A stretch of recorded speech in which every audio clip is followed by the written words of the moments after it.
This is the Saturday Morning Serial Podcast.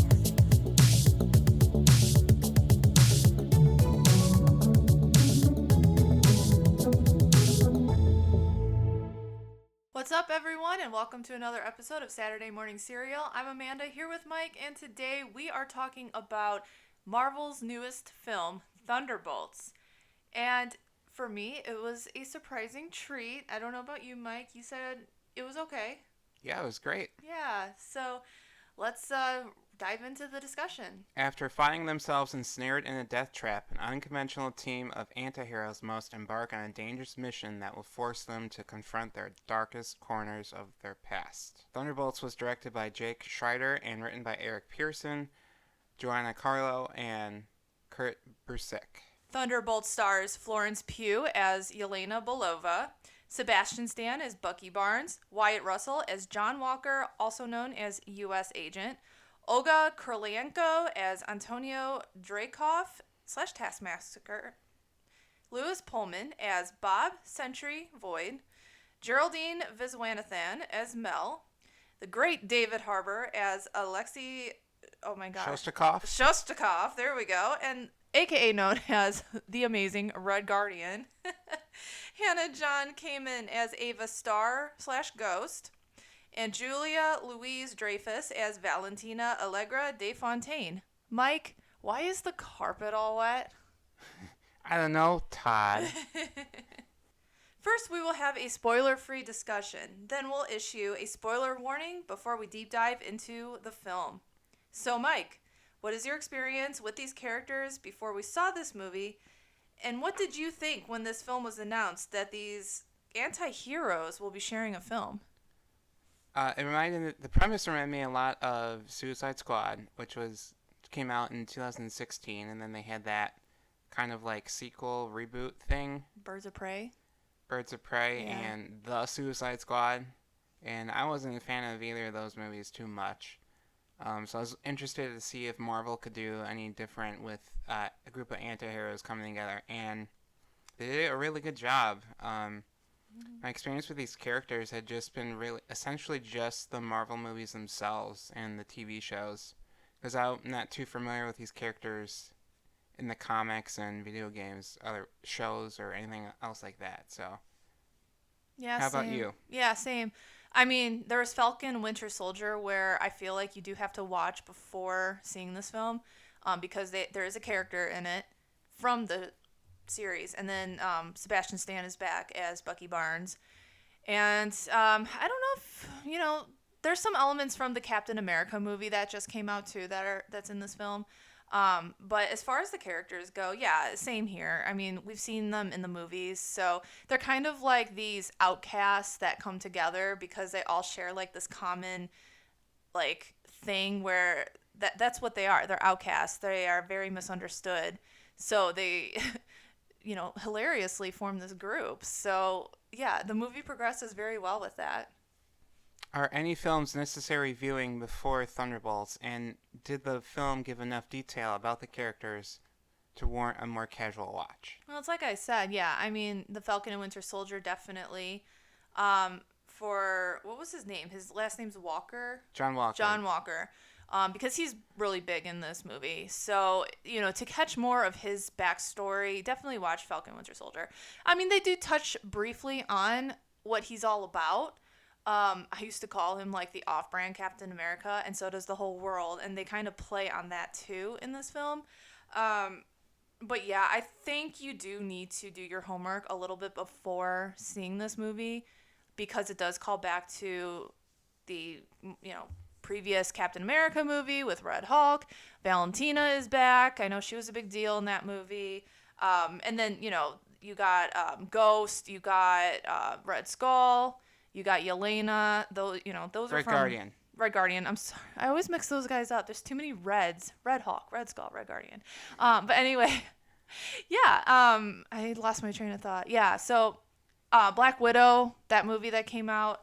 Those two characters were from that. So yeah, I would say there is some homework for this one. What do you think? I would recommend Black Widow, because this is essentially Black Widow 2. Captain America and Falcon and Winter Soldier. um, Ant-Man 2, Yep. and I think that would be about all I would need to recommend is Black Widow, Cap Falcon and Winter Soldier, and Hmm. then Ant-Man 2. Oh, for sure.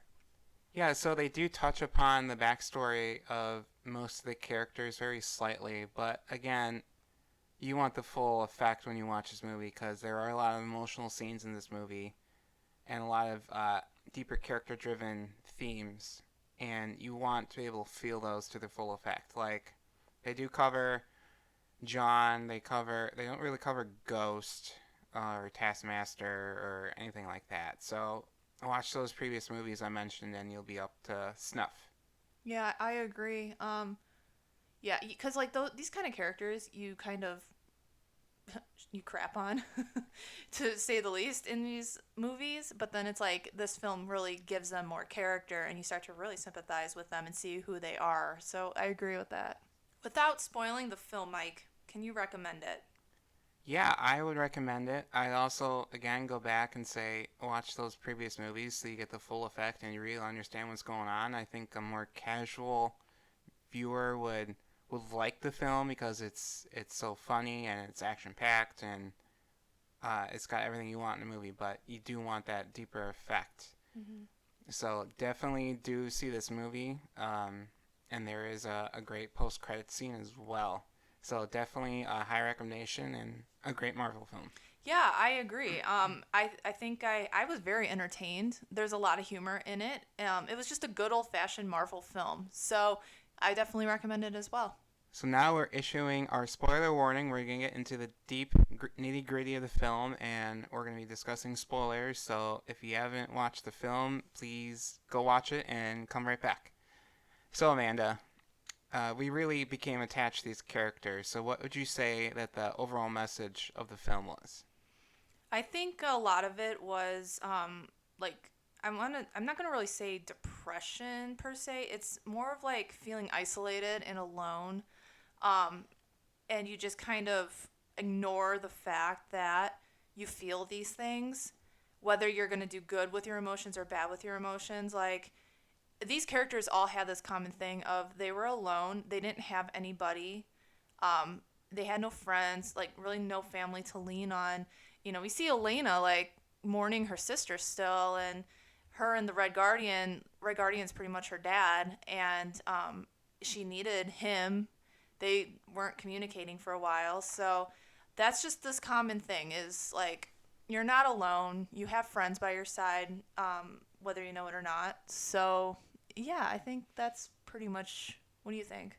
I think again, I would argue the overall message is that everyone is important.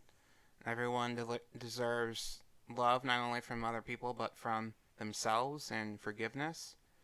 A lot of these characters did bad things and they were in tight circumstances and they didn't have anyone to turn to. Like there's a scene where um, Val Val flashes back as a child and you see that her father was killed in front of her for whatever reason and Mm-hmm. she grew up just prioritizing like power and security over anything else. And even Val has like the reason she is the way she is. So, yeah. I think another thing too is just like honing your gifts because they very much discredited themselves as being able, like just being capable of whatever, like the task at hand. And, they come together and now they're like the Avengers with the Z. They got the public was applauding them at the end of the day. And, it's like you're more than what you think you are. Mike, what is the meaning of the asterisk in the title? I think when you put an asterisk on something, you're gonna it's like a note that you're gonna change it later. And at the end of the titles, at the beginning of the title end Mm-hmm. title sequence, they reveal the name as the New Avengers. Mm-hmm. I thought that was really cool. And also an asterisk, it kind of does have like what 5 or 6 points, kind of representing each of the characters in this movie. Oh, And yeah. even at one point in the movie, they get stuck in that really deep shaft, and they'll have to put their backs against each other to Oh, walk yeah. up the shaft, like Emperor's New Groove style, and they kind of take the shape of an asterisk when they do it. Thought that was really clever. Oh, I didn't even notice that. That's awesome. Yeah. Here, I thought it was like some trademark thing. I don't know. Maybe, yeah, I mean, we could get into like a trademark thing where they want to be the new Avengers and then they can't because Sam owns uh, the Like the licensing rights, or yeah. whatever, so they have to go back to Thunderbolts. Yeah. So, the Taskmaster, she ends up in that vault with the rest of the Thunderbolts, and they all get in this big fight. And then Ghost is just able to sneak up behind her and get her right in the head, point blank, with a gunshot. And she just dies, and then she's later incinerated, which is kind of funny because, like, originally she was, I want to say his name was Dreykov, right? Mhm. The Russian Black Widow mastermind, and Natasha attacked this hospital trying to kill him, and ended up wounding his daughter in this big bomb blast. And then she's brought back to life as this like enhanced cyborg character, and then she gets freed by Natasha, and she ends up becoming this like mercenary for Val, and she ends up in this vault, and then she's incinerated again and dies. So she really didn't get much of a chance. Why do we think they killed her off so early? Um, I might get flamed for this, but I personally did not remember Taskmaster at all. I didn't know who that was. I didn't know anything. And when they killed her off really quick, I just thought it was kind of like a burner character. Um, but then Yelena is like, well, she had a family. Like, she was, so again, it's like calling back to the fact that everyone matters. Like, no one is a quote unquote burner character. I don't know. Literally a burner Yeah, character. literally a burner character. Yeah. I think that she wasn't well received in her film Black Widow, Yeah. and she wasn't very comics accurate. And they probably wanted to establish like stakes as well that any of these characters could die at any moment because Mhm. when you watch a big Avengers movie or something, like all of the characters who die have like they have like a whole scene, they get their last words, Mhm. and they just kind of subverted that in this movie and said no, characters can just get shot in the face and die. They don't need Mhm. any Hamlet 2 monologues before they die. They can just go. Yeah. Yeah. Do you think the characters selected for this roster were a good choice? And if you could pick other characters to swap in, who would you pick? Oh boy. I think these were great characters to put in because they're all kind of like loose ends, Mhm. and they're all kind of being used by Val. Um, and they had all done bad things, and they were all kind of part of that theme. Um, if I had to put a character in, it's actually going to surprise you. I think that Yellow Jacket from Ant-Man 1 would have been a cool fit here. Oh yeah. Um, because Mordok was not cool. He didn't look good. He No. was silly. He wasn't funny. Ugh. He could have been in this movie. It would have been redeeming for him. It would have been awesome. Um, Maybe Abomination or Red Hulk would have been cool as well. Yeah. They need Uh, a they need a Hulk. yeah, they need a Hulk. Everyone needs a Hulk. Yeah, She-Hulk or Red Hulk. Yeah. Yeah. Or maybe even that one character in She-Hulk who took the serum and then they kind of dipped out on. Yeah. Um, who else could be? I wasn't a big fan of John Walker. I don't know. I don't know. I just don't like the guy. Well, we'll get back. We'll get to him Yeah. in another question. But I just had one. Who was I thinking of? Zemo. Yes. Zemo, I think, is the leader of. Zemo is the leader of the Thunderbolts in the comics, and I think he would have been a great addition here because he's always got some type of other motive. Yeah. That's a He's really good one. and that would be a great parallel to the Black Widow characters because Mhm. they always have another motive, and he could have maybe he could have turned himself around. That would have been cool. Yeah. No, But that's a good one. I'm pretty happy with the characters we got. How about you? Yeah, same. I mean, like I said, John Walker, but man, yeah, Zemo would be so good because he was just a very likable character, especially in Falcon and Winter Soldier. So, oh yeah. So Thunderbolts was the introduction of this character known as Bob, aka Sentry, aka the Void. So what do we think of this character's backstory, his costume, and his portrayal by Bill Pullman? Lewis Pullman. I just knew like when he came out in his pajamas, throwing up and being completely like just a civilian. I knew there was going to be something greater for this character. I did not have like the Marvel Superman on the cards for this character. But I really enjoyed this character. I really enjoyed the fact that he kind of represents like mental health in a way, and how, as someone who suffers greatly from depression and anxiety, um, like the darkness he brings to like he can like reach out somehow and make somebody relive like a traumatic event. And I also liked how like his shadow overtakes the city and like people disappear, and they disappear back to their traumatic like past. And it's all because this guy was a test experiment for Valentina, because he was just a victim of domestic abuse and whatever else that he endured as a kid. He always felt so alone and isolated. So that's why he signed up for this experiment, was to probably seek a greater purpose. And ultimately, he can't control his powers. And again, Valentina uses him, and he feels very just not. He turns on her, and I don't know, Mike. Does he have like a? So he has like a light side and a dark side, Yeah, like a Jekyll and a Hyde. he's got like Yeah, a Jekyll and a Hyde thing, like a Hulk and a Bruce thing. yeah. And it's at the end of the movie he says he can't be Sentry without possibly like having the Void as well. So it's kind of like a double-sided, like it's a double-edged sword. Hmm. So he could be like the greatest hero, but then he could also like flip around in a second and become the Void. So he's a huge liability.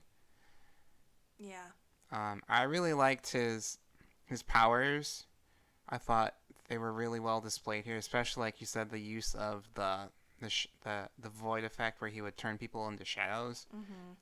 And I noticed at the beginning of the movie, Elena has this like hallway fight scene, Mhm. and you've got this big crane shot, and there's a light below the crane, casting these really long, exaggerated shadows on the floor of Elena and all the bad guys she's beating up, and the movie's kind of training you to look at the shadows Oh early yeah. Mhm. beforehand, so you later on in the movie you're looking at everyone's shadows when they become part of the void. Thought that was really cool. I saw shadows at the beginning too when she broke into that laboratory at Yeah, that's what I'm first. talking about. Yeah. Yeah, that's okay. Yep. Yeah. Um, I thought his suit looked kind of silly though. Yeah, I hated the hair. The hair, yeah, you you would have been the outliner in that focus group. Oh man, no, the hair was awful. I much preferred his.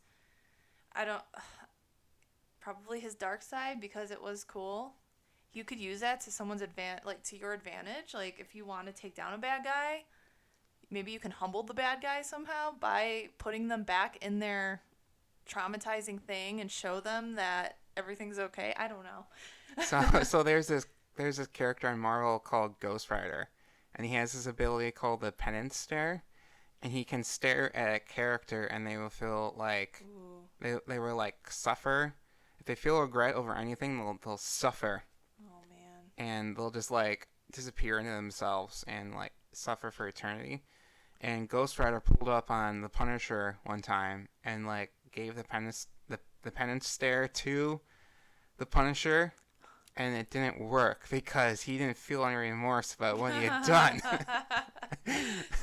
um, yeah, yeah. I thought the hair was kind of silly. The suit was a little overdone, but they can always change it. I kind of feel like it was one of those more.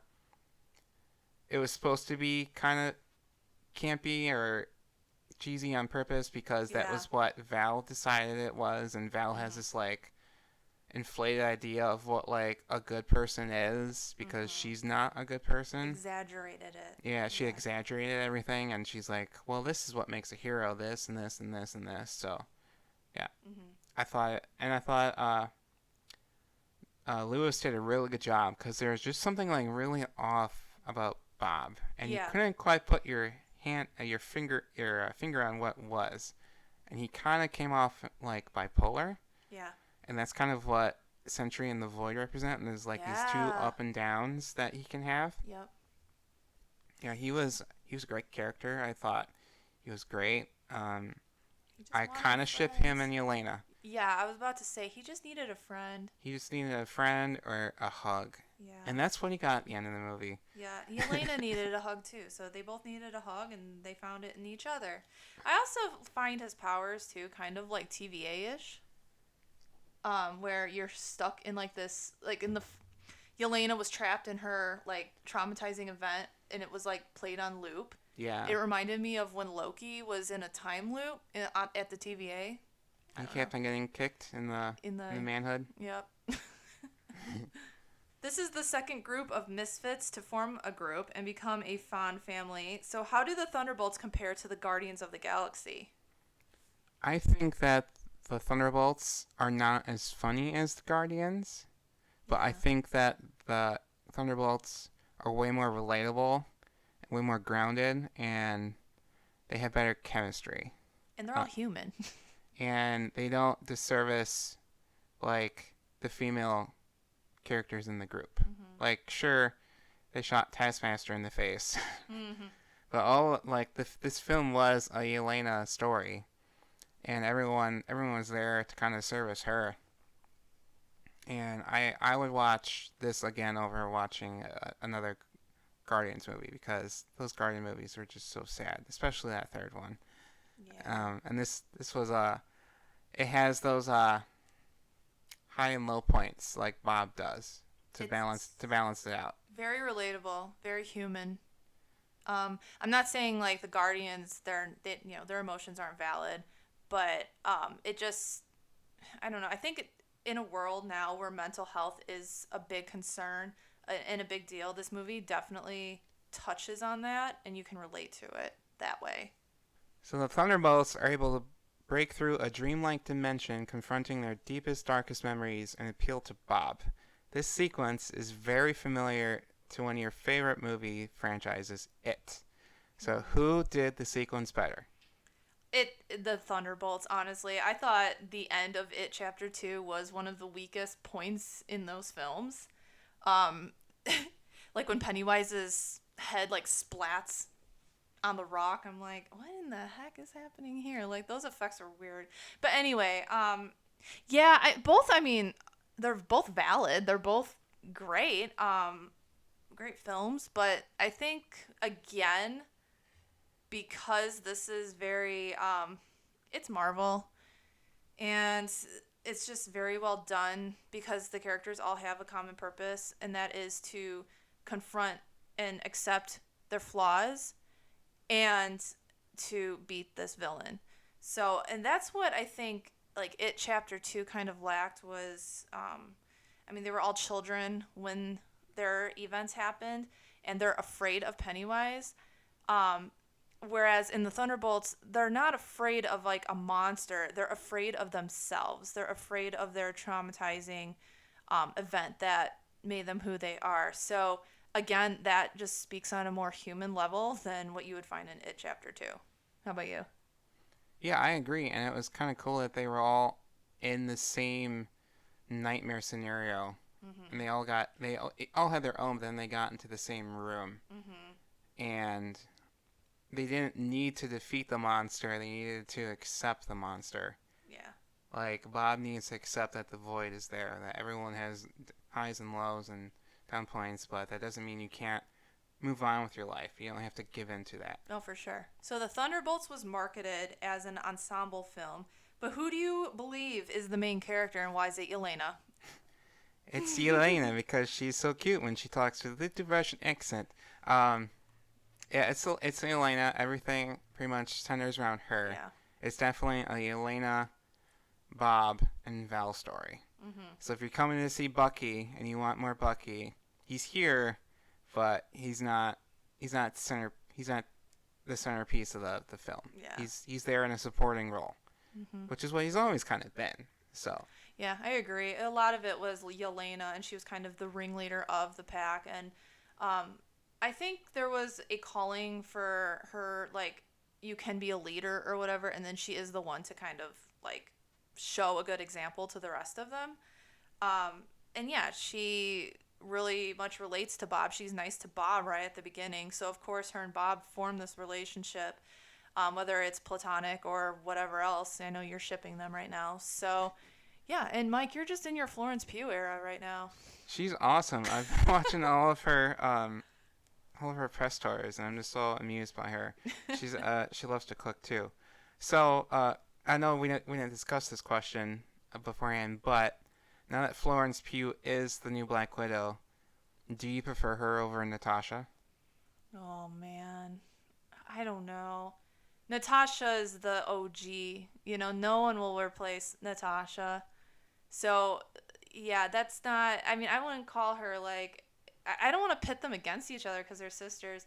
Yelena for me is much more relatable, because she is so messy, just mentally and just whatever. And then like she's very, very blunt to the point. She doesn't care. You know, no F's are given. So I do like Yelena better, but Yeah, I think yeah. Elena probably got handed to better directors and writers Hmm. than Natasha did initially. So I'm gonna have to give it to Elena. Yeah, I agree. Um, so do you think Val's kind of just had like little appearances here and there? Do you think she was developed enough in this film? Yeah, I forgot I always forget like what her motive is and what she does, and then this film put it front and center. Yeah, She's kind of like an evil Nick Fury. yeah, exactly, She kind of exactly. she assembled the evil Avengers, the Dark Hmm. Avengers. Right, and then they all turned on her. Love Yeah, it. yeah. Like I was saying about her scene, her flashback earlier, it was kind of unclear, like where she was, if she was in a different country, or Hmm. if her family had like ties to criminal organizations or something, or Yeah, if he was a businessman. It was really unclear what was going on. All you know is that Val watched her dad die. yeah. I would like some more explaining on that too. And plus, um, isn't Val used to be married to Everett Ross, and that would be interesting to explore too, because he was a part of Civil War and Secret Invasion. So Right. Val's there, and like you're saying, like that, the greatest villain in this movie is these characters confronting their past and their darker sides. Hmm. So she was there just to service that and kind of be the antagonist and put them in those situations. Hmm. So Yeah. I would like to see her develop more, but she was fine. Yeah. So let's talk post-credit scenes. This was one of my favorite ones in a long time. Hmm. The post-credit scene features a spaceship entering the Earth from another timeline dimension. Who's in this spaceship, and why do you think they're coming here? Well, first off, there's two end credit scenes. The first one is them just bickering, and then like they say like, "Oh, we're the new Avengers," but then Sam, aka Captain America, is just like, no, that's trademark. You can't have that name." And they're just going back and forth like, "Well, then we're going to be the Avengers with a Z." So that's like a playful one. But the one you really want is after all the credits, and yes, there is like a distress signal coming through, and they call up the on the monitor, and then it's a spaceship coming in, and it's the Fantastic Four symbol. So that is the next film that's coming out for the MCU. So, oh, and they're also going to be in Avengers Doomsday as well. So, there's I don't think it's a call to the actual Fantastic Four movie. I think it's a call to Avengers Doomsday. I think that Loki is behind bringing all these people together. So, maybe it's Loki like somehow steering the ship of the Fantastic Four, and they're going to crash land into modern day New York City. I don't know. I think it's going to be like a Captain America, the first Avengers situation, where these characters are going to come here and they're going to be out of place at a time, but I Hmm. think they're going to lose. I think the Fantastic Four are going to their Earth is going to succumb to Galactus, and Reed is going to have to choose between saving his family or saving the Hmm. world, which is pretty on point for Pedro Pascal. Oh God. So I think they're going to lose, and in a last ditch effort, they're going to fly into a wormhole or whatever, Yeah. and they'll come through into into the Marvel Cinematic Universe that we know, and they'll be the Fantastic Four here. Yeah, somehow like, someone, aka Loki, will like, project some type of like suction black hole thing that they'll fall into. Loki's got style. He wouldn't need to do that. He'd be just like, "You're gone. Yeah. New dimension." They just appear and reappear. That's true. Oh yeah, and the first end credit scene was that one in the market with Red Guardian, Alexei, and he was in the cereal aisle just like admiring Oh yeah. his face on the Wheaties box. And then that woman came by and she's like, "Oh, I want some cereal." And he's like, "You should take Wheaties because they make you a hero and all this stuff." And he kept on like trying to sell it to her, and she's like, "Okay, I'll take it." And then she takes it. She she takes her cart like another 3 feet and then just throws the cereal away. I love David Harbour.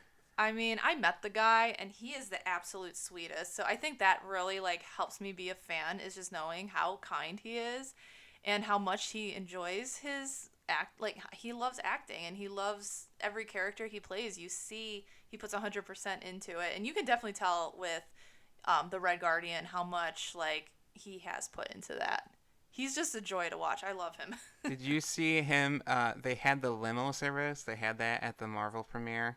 I That's did not. the limo that they all got out of. Yeah. He drove it, and he parked the car, and they were all in that like crazy limo. I love that limo scene. Oh my gosh. So the Thunderbolts was lighter on big action sequences than most Marvel movies, and really focused on smaller personal stakes. So would you say that's the correct direction for the Marvel movies going forward? I think so, yes, but I think they should kind of try to balance it better. I think they should have their Avengers movies that have really big stakes, and that's the only movie with big stakes. And they can have these smaller character driven stories like Thunderbolts or Black Widow or whatever, and they don't need world ending stakes every single time. They can just make it about a city or just personal stakes, like someone is in danger or something like that. I really enjoyed the act. Yeah, because we are going into Fantastic Four, and then we're going right into Avengers Doomsday, I think, and then we'll get Spider-Man 4, and then we'll get Avengers Secret Wars, and that's going to be the biggest stake movie ever in the history of the universe. So I'm hoping that Fantastic Four and Spider-Man 4, wow, 2 4s. Wow, yeah. That they both focus on personal stories, especially Spider-Man 4, because he just had his big multiverse event, and he doesn't need that for a while. He needs to be a street level character for a minute. Yeah. He needs to be back to the basics. I can't think of any other movies that were kind of announced that they would need outside of those that they would need bigger stakes. So, what about you? Yeah, I mean, I don't know. I just feel like because we're going to be having these newer characters in the upcoming Avengers movies, we need to know who they are. And I think like with the introduction of the Fantastic Four to the MCU this summer, we need those backgrounds, at least, of the characters. We need to be acquainted with them and what they can do and bring to the table and how they'll help fight the big bad. So I definitely think I mean I agree with you. Yeah. So the film reveals its new title as the New Avengers, yet the group can't legally call themselves the Avengers. What do you believe is their criteria? What do you believe is the criteria to be an Avenger, and who do you believe owns the Avengers trademark? I think definitely. See, Nick Fury was the one that pretty much came up with the Avengers Initiative. So I think anything that traces to Nick Fury should be the one that owns all rights to the name Avengers. And the thing too is, yeah, there's six, like the original six. Thor is still around, so Thor is technically the Avenger, and everyone that fought Thanos to me is an Avenger. So Sam, Avenger. But like Bucky is part, so this is what's confusing to me, is that Bucky is part of the Thunderbolts, but he also fought against Thanos, so I feel like that would put him as an Avenger, and I want to talk more on that later, but I think like anybody who fought Thanos should be considered like some part of the Avengers, but like definitely Thor. He's the OG Avenger. He's not dead. So yeah, I don't know, but I think it all tracks to Nick Fury. I'm gonna go one step deeper and say it actually comes back to Carol Danvers because that was her call sign in the Yeah. Marvels as the Yes. test pilot was the Avenger. Um, Yes. even though Captain America was the first Avenger, Mhm. Nick Fury got the idea from Carol Danvers, so it's her right to decide what she does with that brand name. That's a really good point. I did not Um, think of that. but hear me out. What if the opening scene of Avengers Doomsday is in a courtroom, and at one side of the courtroom you've got She-Hulk representing Hulk and Thor and Sam, That'd be and then on the awesome. other side you've got Daredevil Oh, representing the Thunderbolts, and they're just going back and back forth legally, and they're and the judge or whatever Kensei is just watching, and then you get your big like introduction of Doom, and then they all just say, "Yeah, let's put this aside for now, and yeah. we'll become the Avengers group again in a battle." Yeah. I think that'd be so funny. Oh man, a She-Hulk Daredevil showdown in court. I love it. Yeah, I would say the criteria to be an Avenger would be you gotta have a costume, Got a suit. you gotta have a code name, you've got to have uh, fought on a world-ending scale, and you would have had to listen to Captain America or whoever's in charge of the group. Yeah. That would make Nick Fury not an Avenger, but Right. yeah. And all those cool Wakandans Avengers, I'd argue. Mhm. Uh, the the sorcerers from Kumatage Mhm. Avengers. Um, yeah, the Nova Corps Avengers. Mhm. Anyone who fought in that big battle. Yep. Avengers. I agree. Avengers. Yep. So the film focuses on themes of forgiveness and features some unsavory characters. Do you believe all the Thunderbolts were redeemed? Um, I don't. Yeah, I think they were. John was the most unsavory character, as you were saying. You Mhm. didn't care for him in Thunderbolt in Falcon and Winter Soldier, and he was kind of the guy who thought he knew everything, and he thought he was like the leader of the group, and he thought Mhm. I was Captain America. I've got all these medals. I have a family. Like I'm a big shot. And he got humbled a lot really quickly, Yeah. Yeah. and he realized he wasn't the biggest tool in the shed or whatever, and his shield got turned into a taco Mhm. Yep. by Sentry, and he kind of turned himself around, and he was looking out for other people. He wasn't servicing himself, and even though he did kill someone in cold blood, and that's kind of unforgivable, he did save a lot of people, and he is doing everything he can to move on from that and correct himself. So I think he was redeemed. Um, Elena was just doing things for money, and she was technically working for the government, so she's fine. But all that stuff in the widow room, like what choice did she have? Yeah. She could have been killed or tortured or whatever. And Ghost just kind of had a big understanding, and she was traumatized as a child because she was basically running all those missions for Bill Foster and everything.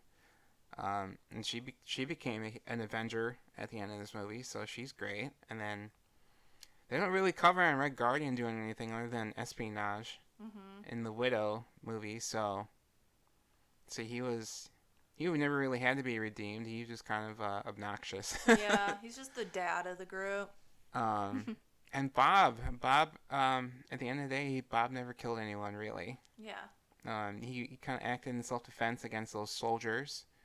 And whenever everyone who was sucked into the void came out unharmed, so go Bob. Yeah. No, I agree. I think Walker was like I said, I wasn't too crazy about him in Falcon Winter Soldier, and then when he was announced for this movie, I was just like, oh God, why? Like, and then at the beginning, I'm like, God, he's such an asshole. But then at the end, I told you, I was like, you know what? I felt like he was likable, like at the end. Yeah, He turned likable. Like I actually was like, okay, I was able to like let it go a little bit. I think I think Walker was an excellent character. He might have been like my favorite in the sense of like how I love Captain America or Ant-Man. Mm-hmm. But what he represented was pretty much like the police state and the Yeah. U.S. military, and kind of like more casual racism, I guess. Mm-hmm. He did hurt that guy unarmed, and he did talk a lot of smack to Bucky and to Sam. Yeah.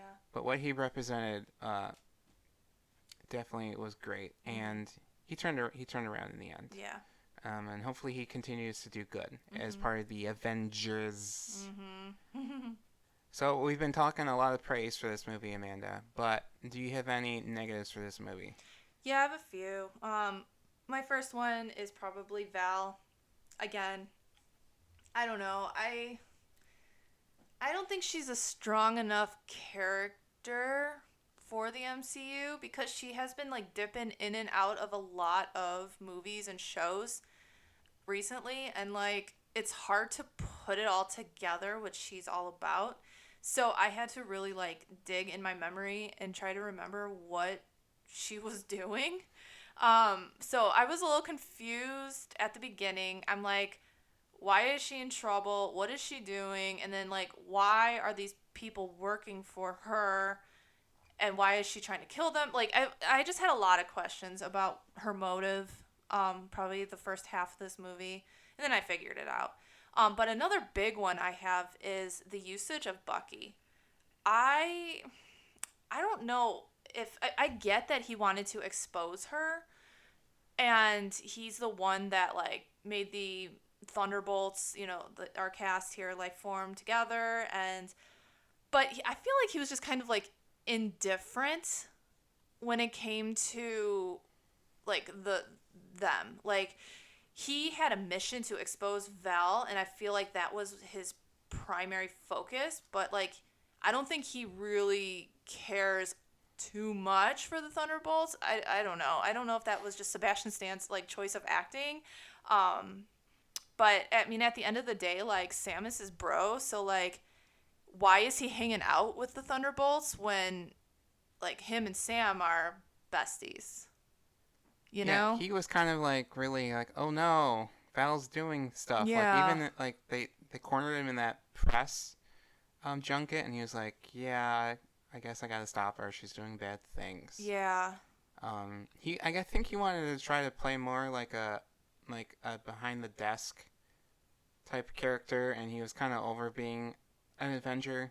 He wanted to do things like through the system. Mm-hmm. And then he did need to become the Winter Soldier again and expose her. Yeah. Um, But then when at the end when she was like you're the Avengers now or whatever, and like Yelena's like that means you work for me. So it's like he literally could have like arrested her right there because that was like his mission, but he didn't. well, he's only a congressman, and Yeah, I guess. and she has to be impeached, right? I was just so confused like what Bucky's thing was, like his place with the Thunderbolts, cuz like he I mean honestly, I feel like maybe he shouldn't have been in the final fight. Maybe he could have just been the one to gather them together and just leave them to their own devices instead of joining them. I mean, I don't know. That was just my personal thing. Yeah, because he really had a big connection to Bob, and yet he was still in the group hug. Right. Yeah. That's why I was that was the biggest thing. I was just like, get out of that group hug, Bucky. Like, you just met him like 5 seconds ago, you know? Not you, get out of here. Yeah. How about you? Any negatives? Oh yeah, I'm gonna go back with you and say Val was her. She's very confusing. Like why she is the way she is. Like that flashback didn't make a lot of sense to me. And also how Bob became so powerful with like a serum, Yeah. because become that strong you need like Infinity Stones and stuff. Like he's on brand with like Captain Marvel, Mhm. and she got blasted by the powers, the space, the space stone, Space Stone. Yeah. and all these other like that's like, and then Vision's up there, and Vision is of course the Mind Stone. Wanda's up there with the Mind Stone as well. Mm-hmm. Quicksilver, like those are really powerful characters. And how did like Bob get so powerful Yeah. without any like additional stuff? And it's just like a serum. And it's like if they just made a serum, is there more serum? Could there be more Sentinels? Mm-hmm. Sentries, I mean. So Yeah. it's kind of one of those. They took the jar. They took the lid off the jar, and now they can't put it back on. Mm-hmm. Um, and I definitely, Taskmaster getting gunned down. I would like to see her be redeemed. Yeah. And, I think she probably had the worst situation of anyone there. And I would like to see her kind of heal and be redeemed and be part of the action more. But again, she wasn't very well received, and they might not have known what to do with her. So they're just like, okay, go catch a bullet. Mm-hmm. I mean, we've been talking so much high praise for this movie. So, what are some standout positives, Mike? Definitely Florence Pugh as Yelena. The writing is there for her. She grabs right onto it and she doesn't let go. She's fun. She's likable. The action sequences are really good too. Like most of it's practical stunts. There's not a lot of use of CGI. It's all great. Plus the callbacks too, like the Avengers A being in Val's new Avengers tower, Oh, yes. Yep. or or the fact that the Avengers go up there, and it when the Thunderbolts go up to the top tower, it's the same room that Tony Stark was in when he threatened Loki. Mm-hmm. And what they do is essentially threaten Val, and she's like, "No, I've got a Hulk." Yeah. Essentially, that was a really cool callback. Mm-hmm. And the humor was so funny in this movie. Especially David Harbour, Yeah. they don't let him do too much because he's a lot. Yeah. But it's needed.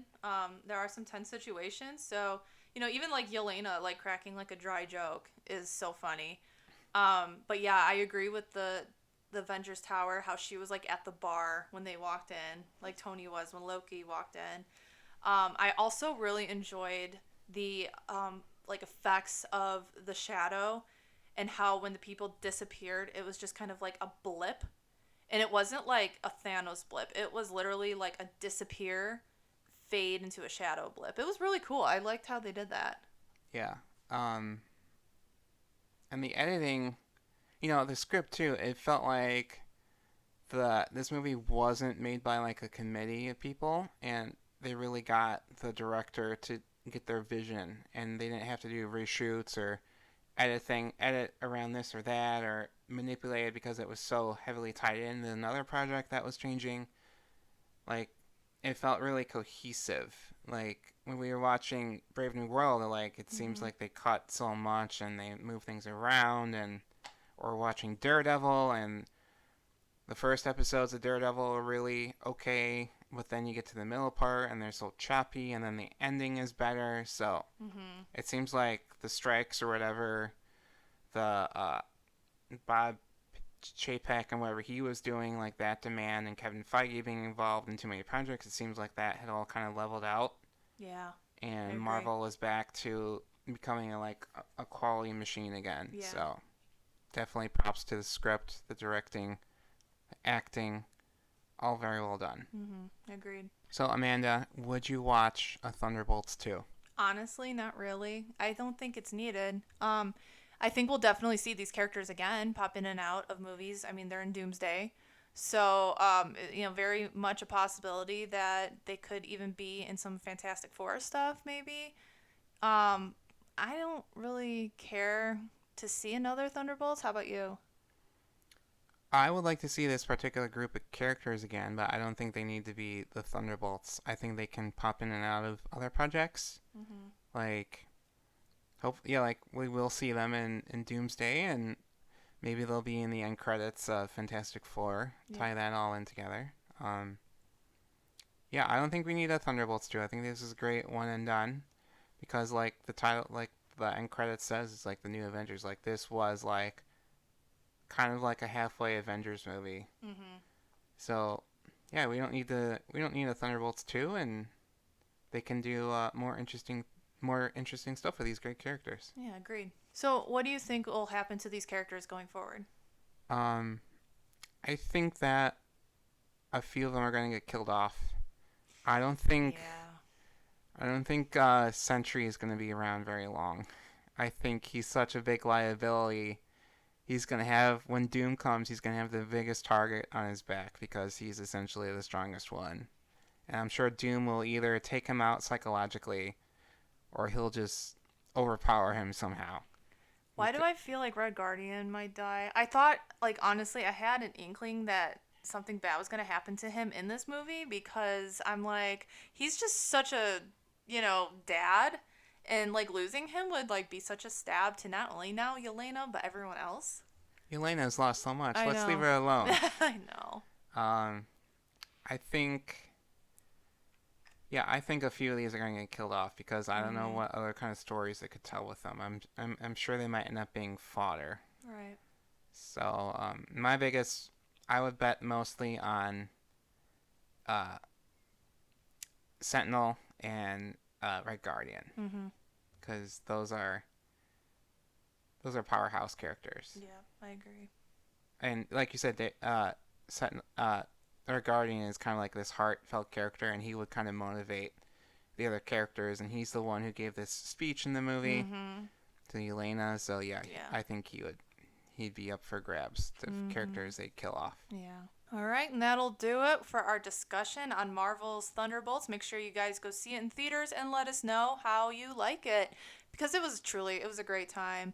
But I hope you all have a great week. Happy Mother's Day to all moms out there, and we'll talk to you next time. And that wraps it up for this episode of Saturday Morning Serial Podcast. And make sure you subscribe wherever you listen to your podcast to not miss a new episode and follow us on our socials. Links are all found on our website. We'll talk to you guys next time.